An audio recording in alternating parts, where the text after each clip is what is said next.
welcome once again to the Word, Power, and Truth radio broadcast.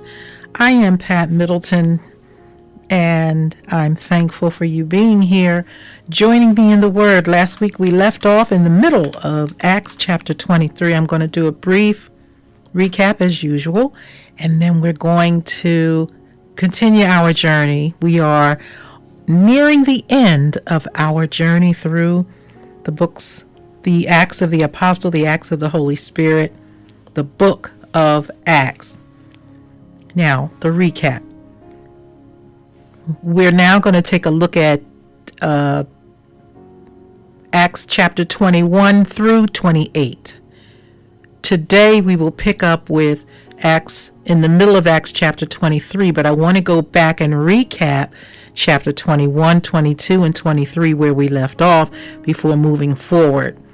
Following Paul's arrest in chapter 21, the next 5 chapters, 22 through 26, detail Paul's defense of his ministry and the resurrection of Jesus Christ before 5 different people or entities.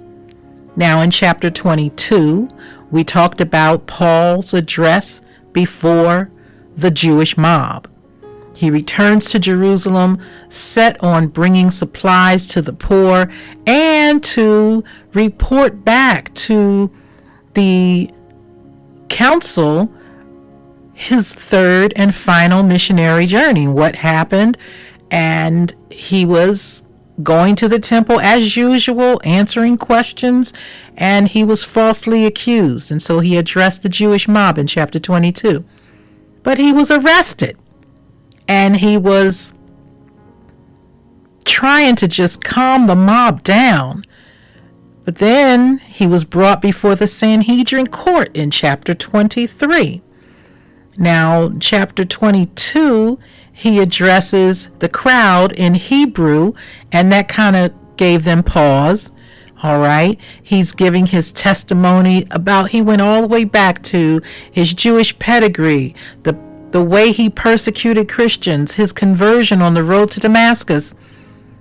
And when he shared that God told him that he called him specifically to minister to the Gentiles, that's when the crowd went off. And they wanted to beat him down. They wanted to kill him.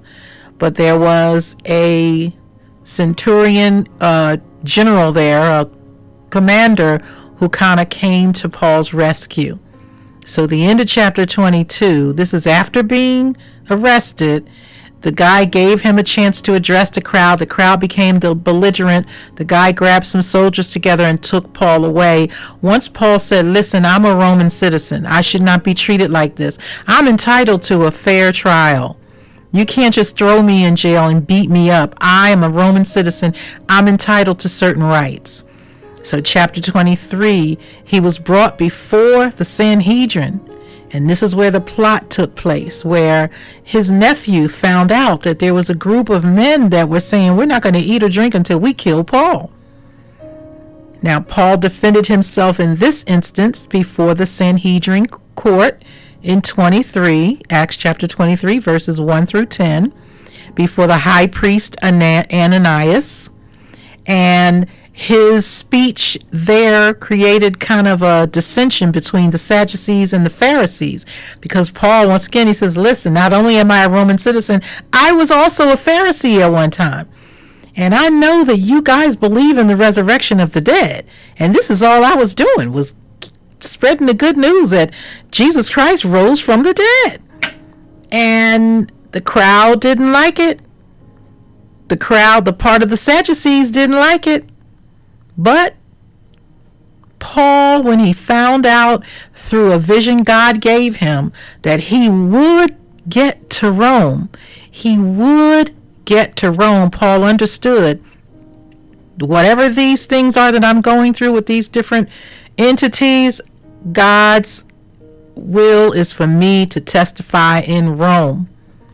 And then his nephew came and told the guard about the plot to kill Paul. So That's where we left off. Now let us start with Acts chapter 23, and we're going to begin at verse. I just want to begin continuing right along verse 23. Today I will be reading in the CEV version, Contemporary English Version. You know, the NIV is the New International Version. Well, the CEV is the Contemporary English Version. And so we are at Acts chapter 23, verse 23. Paul is sent now before Felix, the governor. Now remember, there are 5 entities that he was to be before. The Jewish mob, the Sanhedrin court, we've covered those. The next 3 will be Felix, Governor Felix, and then when Governor Felix's term was up, a period of time passed, and the new governor, Governor Festus, Paul appealed before him, and then finally the governor released his hands and Paul appealed before King Agrippa. And that's what we're going to try to do in the next 22 minutes. Acts chapter 23, verse 23. The commander called in 2 of his officers and said, by 9 o'clock tonight, have 200 soldiers ready to go to Caesarea. Take 700 men on horseback and 200 foot soldiers with spears. Get a horse ready for Paul and make sure he gets safely to Governor Felix.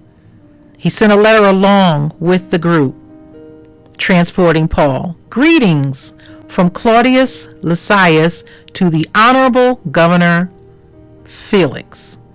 Some Jews grabbed this man, Paul, and were about to kill him. But when I found out that he was a Roman citizen, I took some soldiers and rescued him. I wanted to find out what they had against him, so I brought him before the council of the Sanhedrin court and learned that the charges only concerned their religious laws. This man isn't guilty of anything for which he should die or even be put in jail.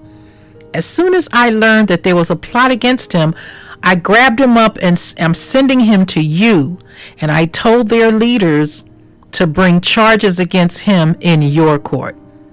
The soldiers obeyed and took the letter and headed for Governor Felix. That same night, they went to the city of Antipatris. The next day, the foot soldiers returned to the fortress and let the soldiers on horseback take Paul the rest of the way. When they got to Caesarea, they gave the letter to Governor Felix and handed Paul over to him. The governor read the letter, then he asked Paul and found out that Paul was from Cilicia. The governor said, I will listen to your case as soon as the people who are bringing charges against you get here. After saying this to Paul, he gave orders for Paul to be taken and kept as a prisoner in Herod's palace. That's chapter 23. Now, the next, 5 days passed before the rest of the people that were bringing charges against Paul arrived in Governor Felix's court. So chapter 24 begins. 5 days later, Ananias the high priest, together with some of the leaders and a lawyer named Tertullus, went to Governor Felix to present their case against Paul. So Paul was called in, and the lawyer stated his case against him, saying, Honorable Felix, you have brought our people a long period of peace, and because of your concern, this nation is better off. All of us are always grateful for what you have done. I don't want to bother you, but please be patient with us and listen to me for just a few minutes. This man, Paul, has been found to be a real troublemaker to our people all over the world, the known world at that time. He is also a leader of a group called the Nazarenes. When he tried to disgrace the temple, we arrested him. And if you question him, you'll find out for yourself that our charges are true. The Jewish crowd spoke up and agreed with everything the lawyer Tertullus said. Then the governor gives Paul a chance to defend himself, and Paul says, I know that you have judged people of our nation for many years, and I'm glad to defend myself in your court. It was no more than 2 days ago that I went to worship in Jerusalem. This is Paul speaking to Governor Felix. You can find this out easy enough. Never once did the Jews there find me arguing with anyone in the temple. I didn't cause trouble in the synagogues or the city itself. There is no way they can prove these charges that they are now bringing against me. I admit their leaders think that the way of the Lord, which I follow, is based on wrong beliefs, but I still worship the same God that my ancestors worshiped. And I believe everything written in the law of Moses and in the prophets, just as I am sure these people are, that God will raise from the dead everyone, good or evil, and after that the judgment. And because I am sure, I try my best to have a clear conscience in whatever I do for God or his people. This is Paul's address. He's being very, very transparent. He continues, after being away for several years, remember, he came back after the 3rd missionary journey. He says, I returned here to bring gifts for the poor people of my nation and to offer sacrifices. That's what I was doing when I was found going through a ceremony in the temple. I wasn't with a crowd and there was no uproar. Some Jews from Asia were there at the time, and if they have anything to say against me, they should be here now. Or ask the ones who are here. They can tell you they didn't find me guilty of anything when I was tried by their own counsel. The only charge they can bring against me is that I shouted out in court when I hollered out, I am on trial today because I believe the dead will be raised to life. Now, Governor Felix had been listening all along. Verse 22 of Acts chapter 24. Felix says he knew a lot about the Lord's way, the Christians, the followers of Jesus. But he brought the trial to an end by saying, I will make a decision after the commander arrives who sent me the letter and sent the soldiers along with Paul. Then he ordered the army officer to keep Paul under guard, but not to lock him up like a prisoner and not to stop his friends from helping him. So this right here tells you that Governor Felix knew Paul was innocent, but he was still trying to go through the red tape of the court system because he, number one, told the officer to keep him under guard, but don't lock him up as a prisoner and don't stop his friends from coming to his aid, bringing him food and shelter and clothing. But he was kept under guard. Now, verse 24 of chapter 24. Several days later, Governor Felix and his wife Drusilla, who was Jewish, went to the place where Paul was kept under guard. They sent for Paul and listened while Paul witnessed to them about having faith in Jesus Christ. But Felix was frightened when Paul started talking to them about doing what is right, about self-control, and about the coming judgment. So he cut Paul off and said, that's enough for now. You may go, but when I have time, I will send for you. After this, Felix often sent for Paul and talked with him one-on-one because he was thinking Paul would offer him a bribe. And this is what the scripture says, verse 26, Acts 24. He kept having these one-on-one conversations after that with Paul, hoping that Paul would offer him a bribe. Why? So then he would have some justification for imprisoning him. But guess what? 2 years passed. Felix, his term was up. A new governor came into office named Governor Festus. 2 years. But since Felix wanted to do the Jewish leaders a favor, instead of releasing Paul when he went out of office, he left Paul in jail, and Festus became the new governor, and Paul continued to be imprisoned. And we get to now Paul is before the next person. Chapter 25. We're doing very good on time. Chapter 25. 3 days after Festus became governor. Now remember, Paul has been now not has been arrested but not found guilty. So he's just sitting there waiting for a trial. For more than 2 years has passed. A new governor has come into office. 3 days after the new governor Festus came into office, Festus, the new governor, went to from Caesarea to Jerusalem. When he got there, the chief priests and some Jewish leaders told him they wanted to give him an update. They wanted to give him the lowdown on their charges against Paul. They also asked the new governor if he would be willing to bring Paul back to Jerusalem from Caesarea. They begged him to do this because they were planning to kill Paul along the way.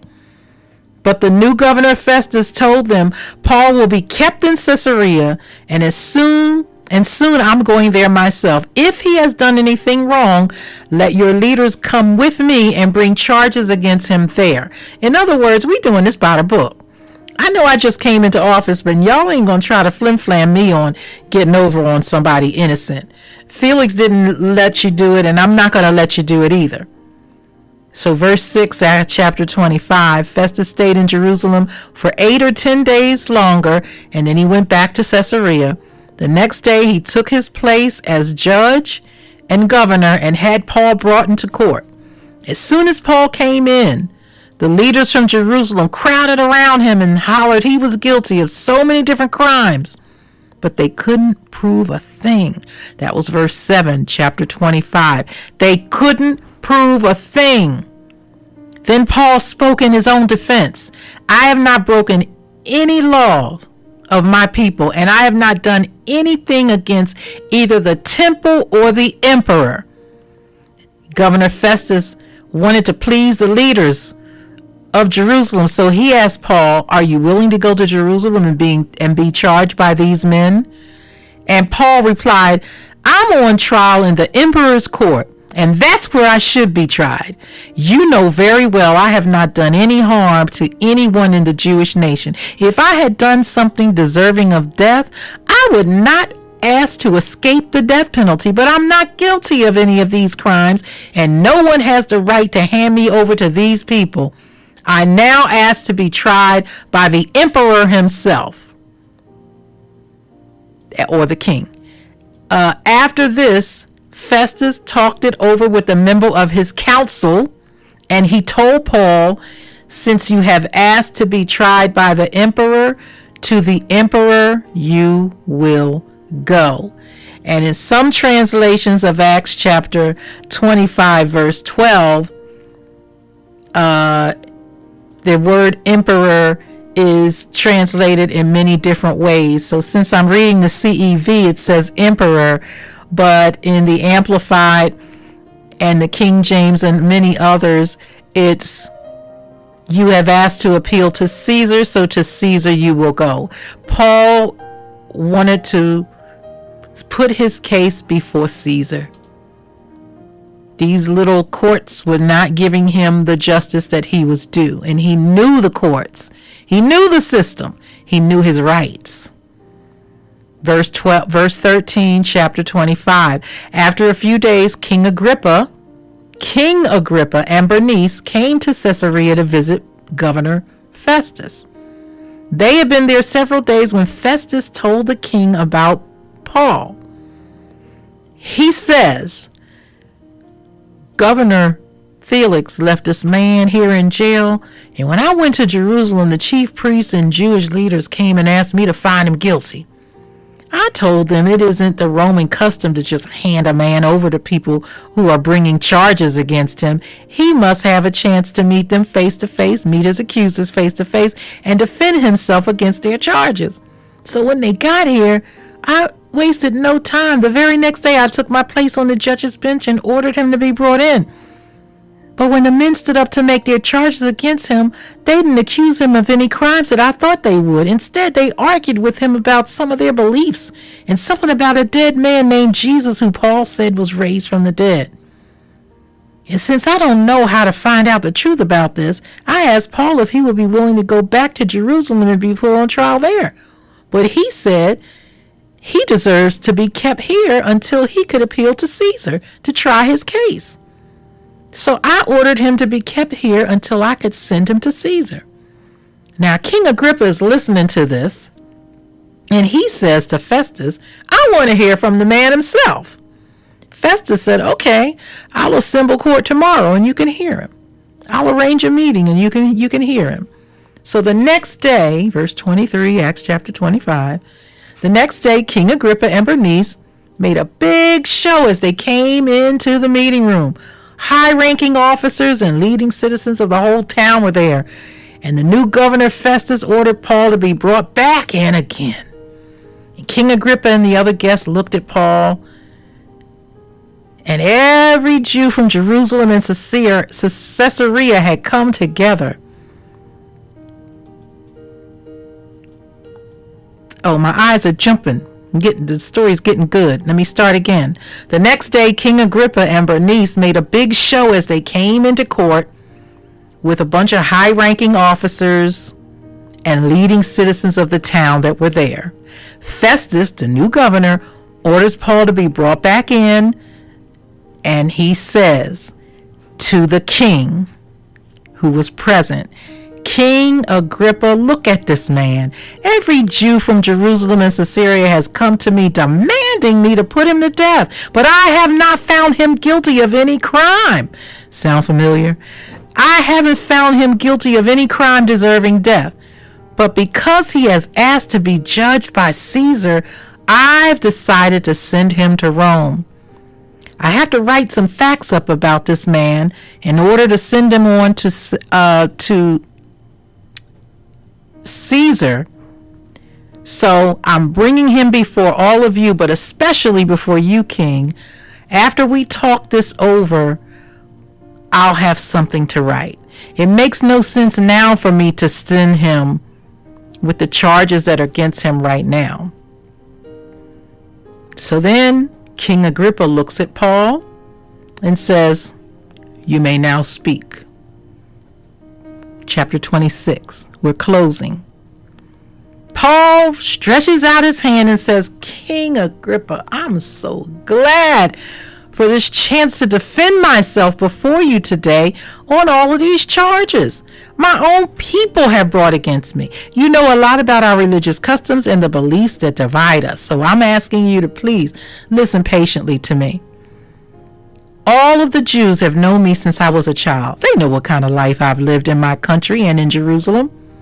And if they were willing, they would tell you that I was a Pharisee, a member of a group that is stricter than any other.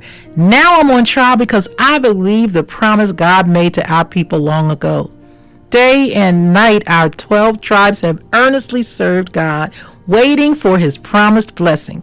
King Agrippa, because of this hope, some of our leaders have brought charges against me. Why should any of you doubt that God raises the dead to life? I once thought that I should do everything to oppose this Jesus of Nazareth, and I did this first in Jerusalem with the authority of the chief priests and put many of God's people in jail. I even voted for them to be killed. I often had them punished in our synagogues and tried to make them give up their faith. I was so angry with them that I went looking for them in foreign cities.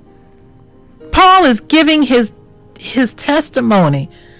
I once was blind, but now I see. He's telling them how he came to Christ. He has not stopped doing this no matter who he stands before. Acts chapter 26. Verse 12. King Agrippa, Paul continues, one day I was on my way to Damascus. Now Paul's telling you, he tells him the bad. Now he's telling him about his transformation, his conversion, how he got saved. He says, King Agrippa, one day I was on my way to Damascus with the authority and permission of the high priest. About noon, I saw a bright light, lighter than the sun, flashed from heaven on me and everyone traveling with me. We all fell to the ground. And then I heard a voice say, Saul, Saul, why are you so cruel to me? Why are you persecuting me? It's foolish for you to fight against me. Remember, I'm reading in the CEV. If you have these passages memorized in the King James Version, it's just because I'm reading in the CEV version. Verse 15. The voice asked me, who are you? I asked the voice, who are you? The Lord answered back, I'm Jesus, the one you're persecuting. Now stand up. I have appeared to you. Now this is Paul not only telling the king about his encounter with Jesus on the road to Damascus, but what he heard Jesus say. Now here it is. Jesus says, I am Jesus, the one who you persecute. Now stand up. I have appeared to you because I've chosen you to be my servant. You are to tell others what you have learned about me, and I will show you what to do and say later. Paul says, the voice also said, I will protect you from the Jews and from the Gentiles to whom I am sending you. I want you to open their eyes, the Gentiles, so they will turn from darkness to light and from the power of Satan to the power of God, so that their sins will be forgiven, and by faith in me they will become part of God's holy people. Wow. Now, when he got to that part of his testimony back in Jerusalem, that's when they got irate, because he told them, God said, I'm sending you to the Gentiles. Now here he is before the king giving the same his testimony hasn't changed. He didn't craft a different testimony based on who he was speaking to. We do that sometimes. We have a certain part of our testimony we tell for this group, and a certain part about Paul's testimony remained the same no matter who he was speaking to. So, before Paul could finish, Governor Festus cut him off and said, Paul, you're crazy. Too much learning has driven you from your mind. You are out of your mind, Paul. But Paul replied, Honorable Governor, I'm not crazy. What I'm saying is true. None of these things happen off in a corner somewhere, and I'm sure King Agrippa can tell that I know what I'm talking about. And then Paul said to King Agrippa, do you believe the prophets? I know you do. And King Agrippa said, in such a short time, do you think you can talk me into being a Christian? And Paul answered, King, whether it takes a short time or a long time, I wish you and everyone who hears me today would become just like me, except, of course, for these chains. He was talking about becoming a believer in Jesus Christ. Then King Agrippa and Governor Festus and Bernice and everyone who was there got up to leave. But before that, he said, this man isn't guilty of anything. He does not deserve to die or to be put in jail. But he would have been set free if only he hadn't asked to be heard by the Roman Emperor Caesar. We could have let him go. But once he declares he wants to state his case to Caesar, we have to comply. But Paul said that because Jesus told him way back in chapter 23, you will go to Rome, you will testify before Caesar. That was God's will. And that's the close of chapter 26. Next week, we close the month of April and we close the book of Acts, recapping chapter 27 and 28. Thank you so much for hanging in there with me on this journey through the book of Acts. Thank you for listening to the Word, Power, and Truth broadcast. Jesus Christ is the Word made flesh, the power and wisdom of God, and the truth that will set you free. Join me in the Word next Sunday at 6 p.m. Until then, be blessed, be encouraged, and believe. And by my word, I'm gonna feed you, my children.